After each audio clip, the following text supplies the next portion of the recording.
it's Phil Ratcliffe, and thanks for joining us once again for our weekly live broadcast. This week we have Brian Wagner in here from A Radical Vision. Thanks so much for being here. Absolutely. Man. Thanks for having me. It's a pleasure. I mean, I've had some fun watching your videos. I love that you put them all out there on your website. And so, in terms of introduction, we were going to do something a little different. He's got a great little 2-minute video that I think is just superb. So we're going to play that for you. So watch that, and that will be a great introduction. To Brian for you guys.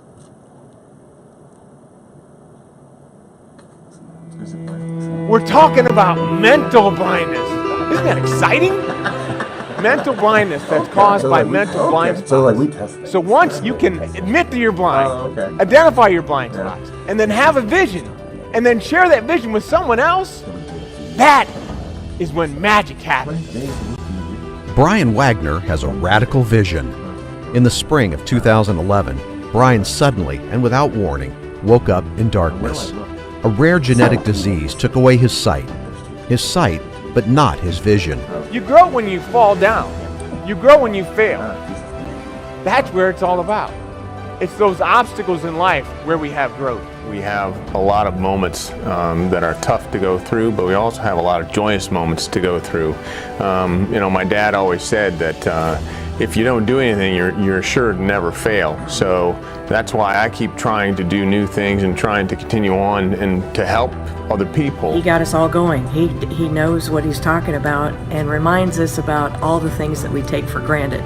It was very captivating to the audience, invoked a lot of questions, and we all came away feeling quite a bit better as a result of having Brian speak at our conference. He will inspire you. He'll lead you down that path. He's been down that path. He's going to be an inspiration to everyone.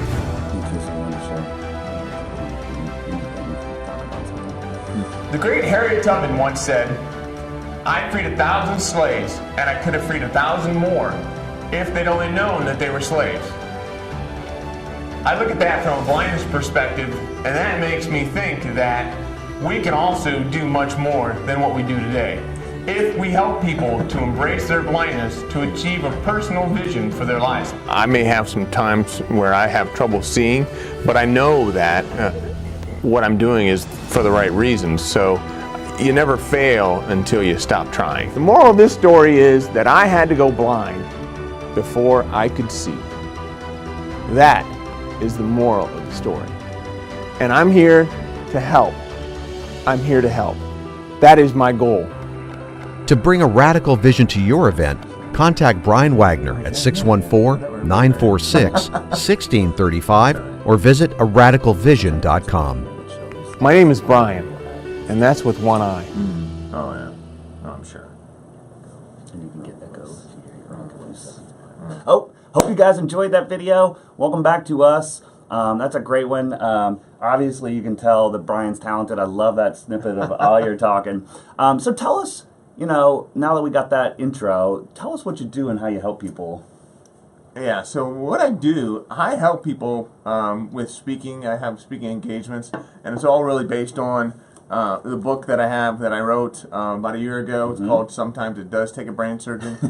This book is based on my story of having brain surgery about 7 years ago, and so it's really 3 main things that I talk to people about, that I work with people on.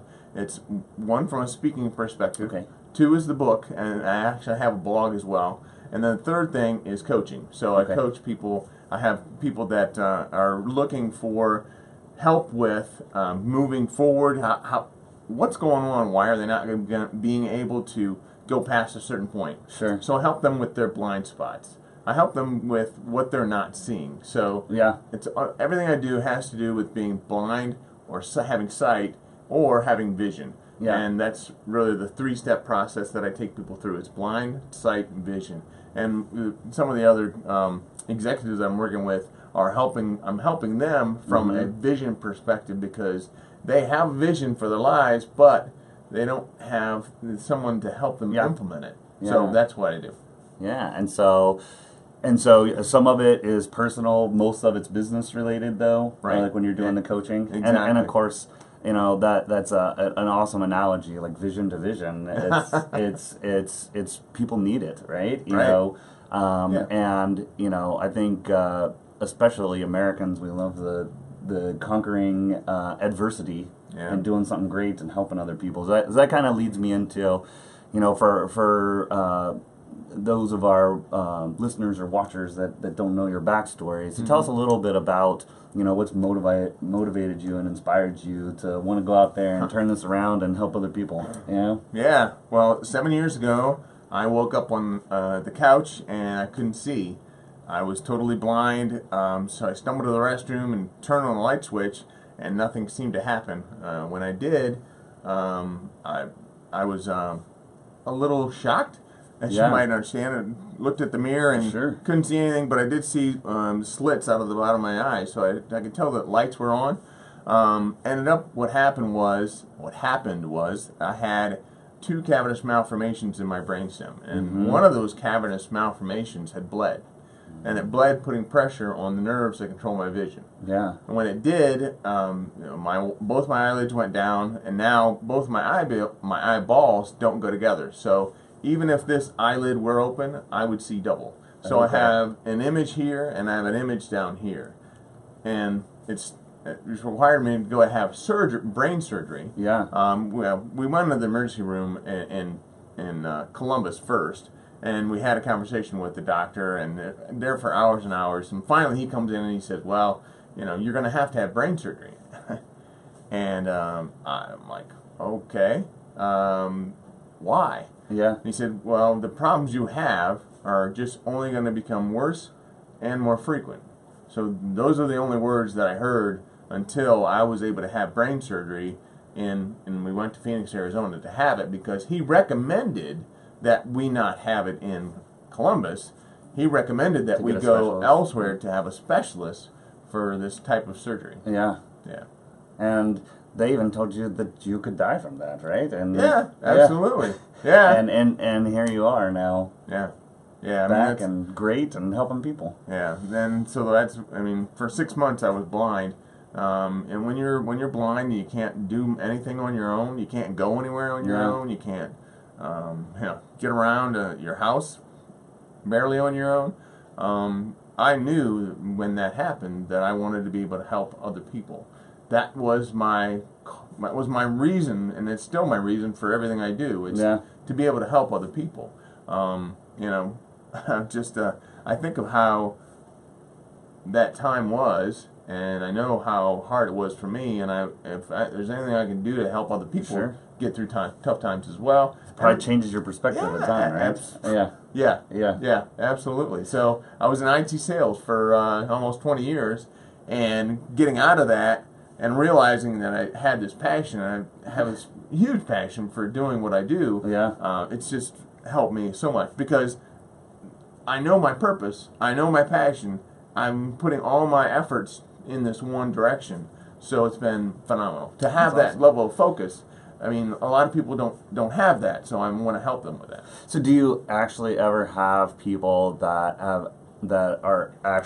have recently gone physically blind that want help from you to because you've been through that? There's probably not many coaches that even There are not many that, coaches for that. I've not had people that have recently gone blind, but I have people that are going blind. So I work here at the Ohio School for the Blind, and there are people there, even though it's the Ohio School for the Blind, there are people there that are transitioning. So they have different diseases or different genetic things that are going on with their eyes, and they need to have someone to help.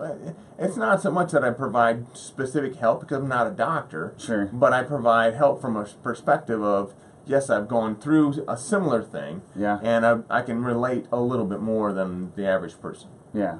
I'm sure that a lot of people wouldn't want sympathy from people that don't even know what they're going through, right? So that would be harder. Well, okay, so you talk a lot about mental blindness. So what's that mean? Mental blindness. That really is blind spots that we have in our lives. So, I have a friend whose name is Dee. And Dee told me about some mental blindness that she had in her life. She was at her son's cross-country meet. She just arrived, so she was still in the parking lot. There's a little bit of separation from the parking lot to the actual meet. Okay. So as she's in the parking lot getting her stuff ready, she gets a text from one of her coworkers, and she gets involved in the text and starts talking about something with her friend, and it's an issue. So she gets heated about this problem that's come across her text, and she realizes that because there's a separation from the cross-country meet and the parking lot, they have a shuttle bus. Well, she gets so enthralled in answering this text that she misses the shuttle bus. She almost misses her son's cross-country meet because of her blind spot that was caused by her coworker. Sure. It's a blind spot. That's a similar. That's an example of a blind spot. Okay. Awesome. That's what I was going to ask you. Like, what are some good examples? And that's a great one. Yeah. What is for most people, what's kind of a very common blind spot, or maybe or one of the more egregious ones that you've heard of? I don't know if I would say it's a common blind spot, but I mean, for example, I had just taken a trip, and I have a wife and 3 kids at home, and I was worried about myself and how things were going on my trip, and I didn't realize, or I didn't think of how it was affecting the rest of the family. So that's a blind spot that I had to understand that there's other people in my life. So everything we do is a blind spot. Or I'm sorry, not everything we do. There is something, right? Absolutely. Yeah. You only have so much attention, right? Right. Yeah. Right. So you talking to me, I'm sure you have blind spots as well. So my blind spots are sometimes that I interrupt people. That's a blind spot. Yeah. Another blind spot that I have is sometimes I'm not understanding or not listening to them as well as I should be before answering the question. I'm sometimes thinking about my response before. Yeah. Mm-hmm. And that I think that's probably something that a lot of people do. Yeah. Because they want to appear like they have a good answer or and sometimes you do miss a lot. They just don't see it. Yeah, absolutely. It's that old experiment where the scientists or the researchers ask the people to count how many people are in white jerseys when they're playing this basketball game, and they have a gorilla guy go across the middle there, and then at the end they asked them if any of them had seen anything out of the ordinary, and almost none of them did. Right. And it's just like, how can you not see a gorilla going across the court? But yeah, it's like you only have so much attention. Yeah. And there is a lot. I mean, we'd go crazy if every piece of information came into our brain, right? Right. Then we had to pay attention to it. Well, cool. So, what type of organizations or what specific type of training do you find benefit people or organizations the most? Well, so I have three. I have this one level of training, and it's actually called an experience. Okay. It's kind of like a workshop. Yeah. And it takes people from point of blindness to sight to vision. That's really everything we do. It's all about having people go from point of blindness to sight to vision. And so that's one that's very, very well attended. Yeah. We've had a lot of success with that. But different organizations that are appropriate for it, I mean, it kind of depends. Yeah. They could be sales organizations, they could be, managers, executives, and those sorts of people. Because what it is that we do, it helps people to not only build great teams, but also to be able to run great teams. Because a lot of what we have is based on the leadership principles. Leadership principles that are, being able to understand what it is that you're doing, being able to understand how you're affecting other people, being able to understand you need to be vulnerable and let your coworkers understand how you're handling a situation and why. Understand different I lost my word for a second. Different things that are going through your head. What are your motives? That's my word. Yeah. To get back to what is that book? And I think there's a TED, because you were on a TED Talk, and I thought that was great when you did. I watched that one as well. But there was another TED Talk about that. What was it? Start with why. Yeah. Right. And so Simon Sinek. many. That's it. Yep. And so many people and companies don't. They're just like, how do I get something done? And what do we do? but the most successful businesses, and I think he uses Apple as a really good example of that. You gotta, like, why do we do what we do? And then especially, I guess, leadership wise, like with what you're saying there, as like even leaders need to maybe telegraph that better to people, so that people aren't ascribing false motives to each other, right? Yeah, I talk a little bit about the thing called the Johari window. The Johari window is it's a tool. It's for self-awareness, and it talks to people about their blind spots. And the one way you can eliminate your blind spots is you can solicit feedback. But anytime you solicit feedback, you have to receive it as a gift. It's tough, yeah. And when you receive a gift, what do you say? Thank you, yeah. Exactly. Yeah. Same thing with feedback. So that's going to allow you to get better feedback, or at least consistent feedback in the future. Another part of the window is I talk about the hidden areas that we have in our lives, where we know things about ourselves, but other people don't know them. Sure. So it's not a blind spot; it's a hidden area. And the one way we're able to, help people is to be vulnerable, to help them understand our motives, our incentives, and all those things. Yeah. So if we're able to do that as a leader with our teams, that's going to allow it's going to allow us to be much more open in the future. Awesome. Yeah. So, how can people get in touch with you, or come out to see you, or what's kind of the process on that? So I have a website, and my website is aradicalvision.com. That's a wonderful URL. I like it. It was really easy. So. Yeah, thank you. And there's another URL. Actually, I have a few other URLs as well. There's a URL called brianwith1i.com. So if you go there, you can get five reasons for making your conference better. But it actually connects. It actually connects to a Radical Vision. So you can do that on the internet. But then there's also Facebook, Instagram, and Twitter. So and all of those are a Radical Vision. That's I think we've been putting it up on the broadcast so people can see it. We'll also put a couple links below on YouTube and Vimeo and Facebook, so you can click on that. And I really liked your. Let's just throw up the webpage real fast, if you guys would. Like on the speaking page.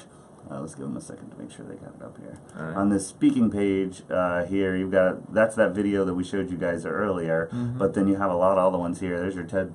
Or that's a snippet, and is that the whole thing? Yeah.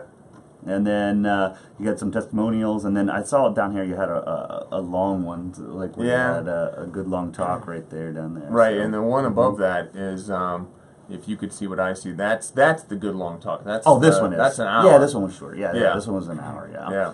So and then there's your blog right there, and I thought you posted some great stuff on Facebook and stuff. So I think we liked your page earlier. So cool. You guys should go ahead and like a page. That's how you know when stuff's going on with businesses. You just like their page.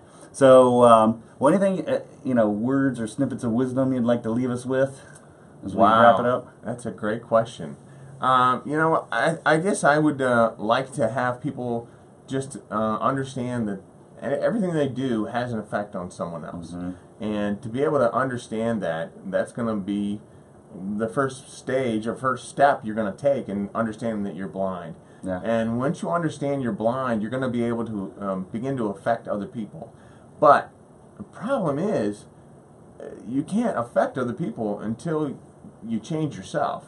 So once you change yourself, then you're going to be able to have a much longer lasting effect. Absolutely. And analyzing yourself is kind of hard to do, because it's self-improvement, It's just like, you got to admit that you're not perfect, right? Yeah, exactly. Yeah. All right. Well, thanks so much for coming on, Brian. Yeah, we appreciate absolutely. having you. Thanks for coming. Thanks for all you do, and I hope you keep having tons of success to help people see better and have a better vision of the world. Awesome. Thank you. Well, thank you guys for tuning in. Join us next week. We got Tina Banaski on with B. Scotty. So I think it'll be great. Local business that's making delicious food, and it's always wonderful to hear from all of our local talented people from around the area. So have a great weekend. Enjoy some nice, hopefully a little cooler weather.